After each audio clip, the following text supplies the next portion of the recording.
Part 6 बड़बोली मक्खी। किसी घने जंगल में एक खूंखार शेर रहता था। जंगल के सभी जानवर उससे बहुत डरते थे और उसे अपना राजा मानते थे। एक दिन वह भोजन करके अपनी गुफा के सामने आराम कर रहा था। तभी एक मक्खी कहीं से उड़ती हुई वहां आई। वह शेर के कान के एकदम पास जाकर भिन भिन करने लगी। शेर को उसी समय बड़ी मुश्किल से नींद आई थी। नींद में ही उसने अपना पंजा उठाया और मक्खी पर दे मारा।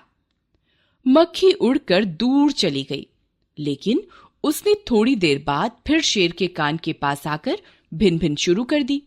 अब शेर को क्रोध आ गया। वह जोर से दहाड़ा, अरे दुष्ट, दूर हट, वरना तुझे जान से मार डालूंगा। मक्खी ने कहा, छी छी, जंगल के राजा के मुंह से ऐसी बात शोभा नहीं देती। यह सुनकर शेर का क्रोध और भी बढ़ गया। वह गुर्राया, एक तो मुझे सोने नहीं देती, ऊपर से मुझसे जुबान लड़ाती है। चुप हो जा वरना। मक्खी बोली, वरना क्या? क्या कर लोगे? क्या मैं तुमसे डर जाऊंगी? मैं दूसरे जानवरों की तरह डरपोक नहीं हूं। मैं तुमसे लड़ भी सकती हूं। हिम्मत हो तो मुझसे लड़कर देख लो।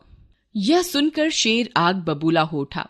उसने बड़े जोर से अपने उस कान पर पंजा मारा जहां मक्खी बैठी हुई थी। मक्खी तो उड़ गई, लेकिन पंजा लगने से शेर का कान बुरी तरह छिल गया। अब मक्खी उड़कर शेर की नाक पर जा बैठी। शेर गुस्से में तो था ही। उसने फिर से जोर से पंजा मारा। मक्खी फिर उड़ गई। इस बार शेर की नाक छिल गई। मक्खी कभी शेर के गाल पर जा बैठती, कभी गर्दन पर और कभी माथे पर। शेर उसे मारने के लिए पंजा मारता जाता और अपने आप को घायल करता जाता। उसके वार करते ही मक्खी झट से उड़ जाती। अंत में शेर थक गया। वह बोला, मक्खी रानी, अब मुझे माफ करो। तुम जीती, मैं हारा।